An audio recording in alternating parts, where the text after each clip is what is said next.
इस पवित्र आयोजन में उपस्थित पूज्य स्वामी जी के श्री चरणों में प्रणाम। इस पावन स्थल पर मुंचासी सम्माननीय साधु समाज,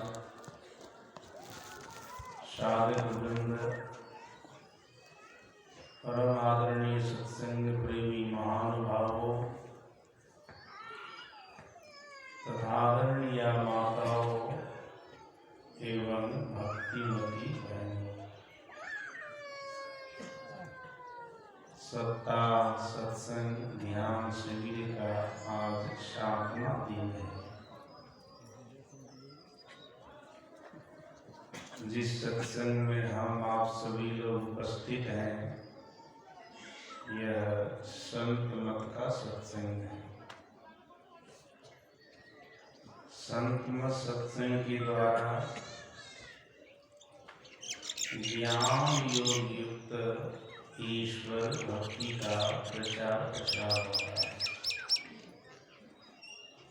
और संत मत सत्संग का अपना खास नियम है। कहीं भी किसी भी अवसर पर होता है तो स्तुति प्रार्थना या स्तुति विनती के बाद सद्ग्रंथ से पाठ होता है। पाठ के आधार पर जो विषय बनता है, प्रवचन करने वाले प्रवक्ता लोग, बाबा लोग उसी विषय पर प्रवचन करते हैं।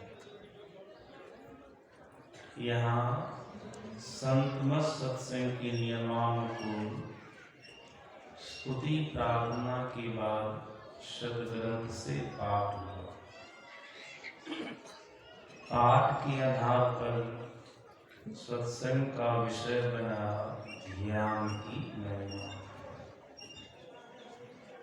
अभी मैं आप लोगों को ध्यान की क्या महिमा है इसके संबंध में कुछ सुनाऊंगा।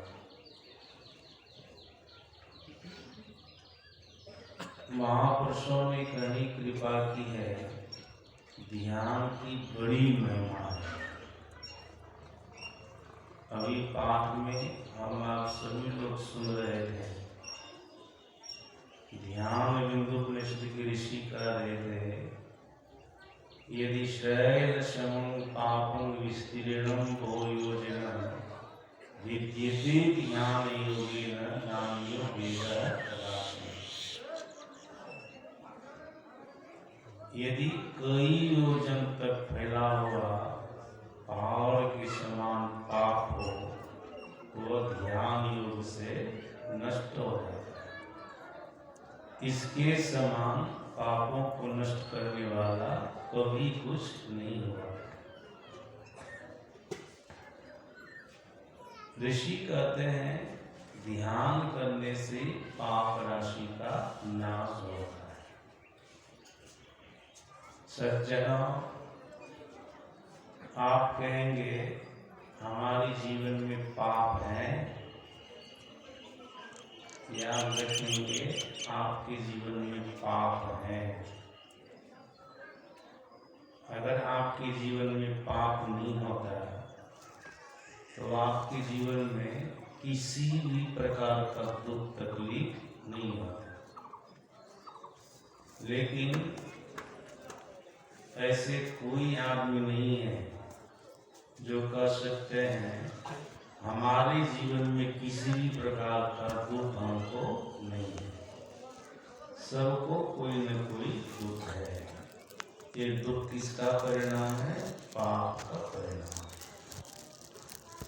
और हम लोगों के सद्गुरु महाराज महर्षि में परमहंस महाराज ने कहने की कृपा की है, अगर कोई हकीकत में पाप को देखना चाहे, प्रत्यक्ष रूप में पाप को देखना चाहे, तो ये आँख को बंद कर ले, उनको पाप दिखाई देगा। पाप कैसे दिखाई देगा? आँख बंद करने पर जो भीतर में अंधकार मालूम पड़ता है, सद्गुरु महाराज जी कहते हैं यही पाप का प्रतीक है। यही पाप है। जब तक भीतर में हम अंधकार देखते रहेंगे, लाखों प्रयास करेंगे, करोड़ों प्रयास करेंगे कि हमारे जीवन में दुख न हो, ऐसा हो नहीं सकता है। दुख होगा, तकलीफ होगी, दिक्कतें होगी, क्योंकि भीतर में अंधकार है और ये अंधकार पाप का प्रतीक है। कितना बड़ा लंबा चौड़ा ये पाप है, कोई नाप सकता है? कोई नहीं नाप सकता।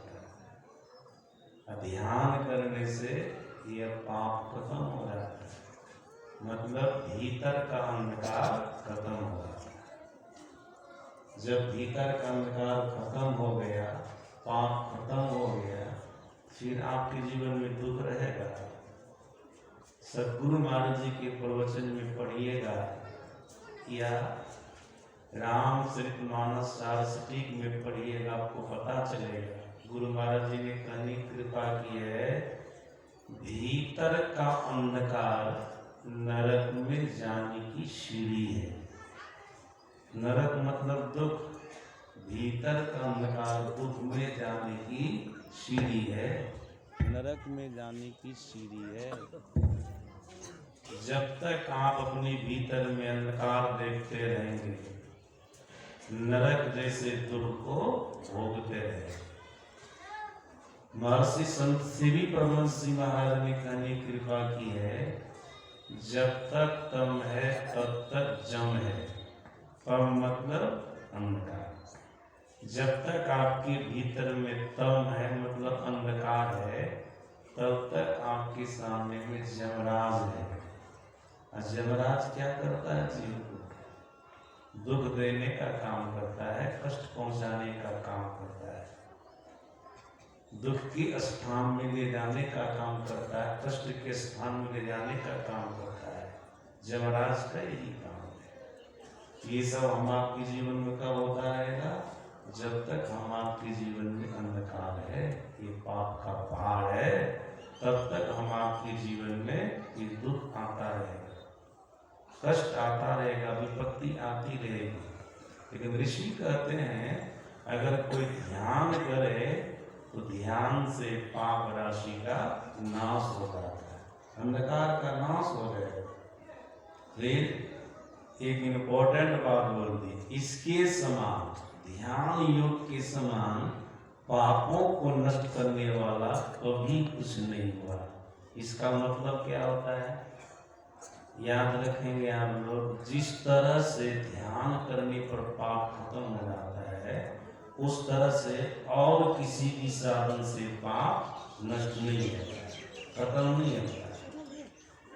वैसे हम आप धर्म ग्रंथ में पढ़ते हैं, सत्संग में सुनते हैं, गंगा में स्नान करने से पाप खत्म होता है।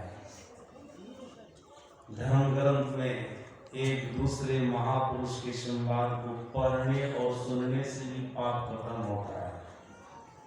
बाह्य सत्संग में जाने से भी पाप खत्म होता है। धामों में, तीर्थों में जाने से भी पाप खत्म होता है। व्रत उपवास करने से भी पाप खत्म होता है। निंदा करवाने से भी पाप खत्म होता है। याद रखेंगे, पाप तो इन साधनों से भी खत्म होते हैं, लेकिन जिस तरह से ध्यान से खत्म होते हैं, उस तरह से इन साधनों से खत्म नहीं होता। अन्य साधनों से अपने पाप को कटाने का प्रयास करेंगे, ऊपर जैसे वृक्ष को काट देते हैं ना, ऊपर से उसका जड़ रह जाता है तो फिर पनप जाता, फिर वृक्ष का रूप ले लेता है। उसी प्रकार से अन्य साधनों से पाप को कटेंगे ना, ऊपर मानो वृक्ष को काट दिए, पाप को खत्म कर दिए, लेकिन भीतर जड़ रहिए गया, जड़ रहिए गया, फिर पनपेगा, फिर आपके जीवन में पाप का पहाड़ आ जाएगा। लेकिन जब ध्यान करेंगे ना, जैसे वृक्ष को उखाड़ देते हैं, उसी प्रकार से पाप के पहाड़ पे ध्यान उखाड़ देता है। इसका जड़ रहने ही नहीं देता धरती के अंदर। अब वृक्ष होगा कैसे? दोबारा पाप होगा कैसे?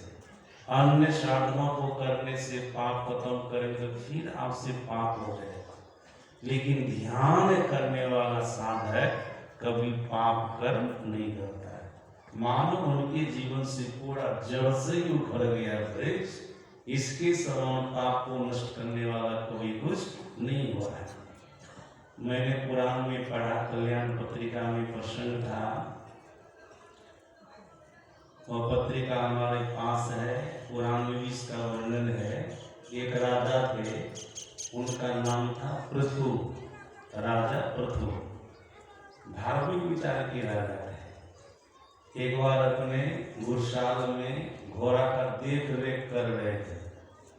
उसी समय जंगल में रहने वाले एक सिद्ध महात्मा उनके पास चले गए।